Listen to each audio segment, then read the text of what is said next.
Just being a London blog, is this your first time to London? This is my first time to London. And how are you finding it? What are your first impressions?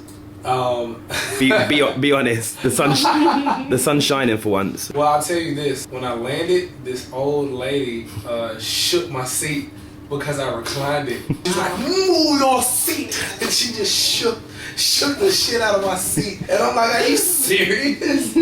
Like, right when I land, that's the first thing that happened. I love the fashion. I went to Selfridges yesterday and saw the clothes, and like, they don't have that shit in the States. When I get enough resources, I can come over here and just go shopping.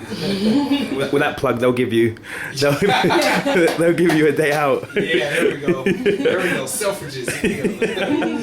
Girls all over the world, I could be chasing, but my time would be wasted. They got nothing on you, baby.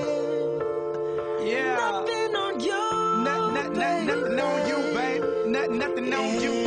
I know you feel where I'm coming from, regardless of the things in my past that I've done. For me, growing up in Atlanta, the soul was from the South. I grew up in the hood. I went to school on the other side of town. Relative to me, it was the richer side of town. I got a chance to see a lot of diversity. When I was 14, I had to make an ultimatum, college or not. When you go to college, it's a commitment. It's a pretty fucking big commitment. This is money going into this. It's your money, and you're gonna be in debt. What are you gonna do? It was like the Matrix, blue pill or red pill.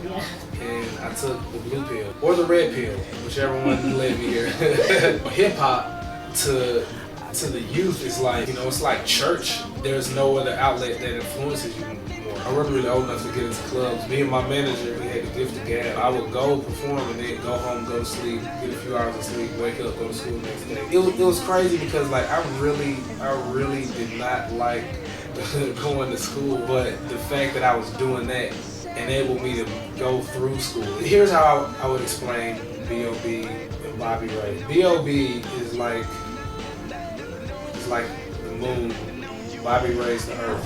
So it's like B.o.B revolves around Bobby Ray as opposed to just being a dualistic thing. Kind of like how it's kind of cliche for an artist to come out and then their next album will be, the title of the album will be their real name.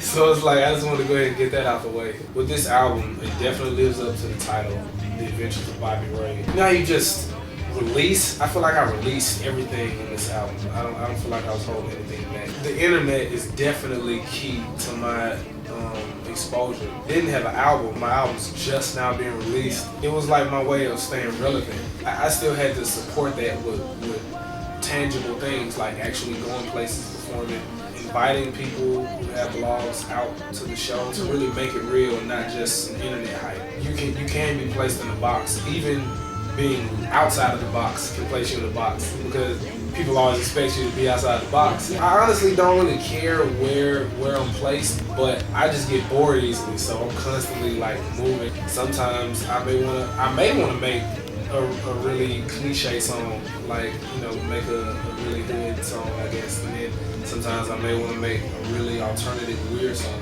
I want to be more recognized as just a creative soul, period. You have to have a personality nowadays to be an artist. And how would you want to leave your mark on the world?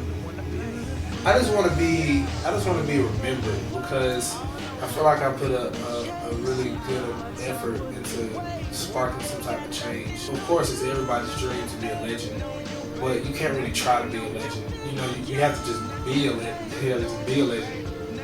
I don't ever want to get boring. That's what I don't want.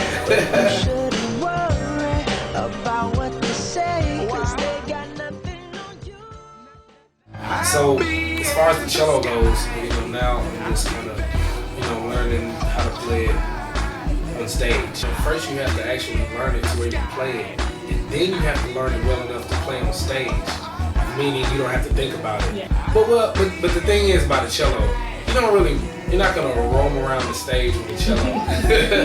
Like if you had a violin, it's one thing, but a cello, you're not gonna be running around. You can have like a musical break. Yeah, a musical break. You can just stop and sit down and play. Okay, everybody, we're gonna pause and spotlight. That's dope. You should think about doing it.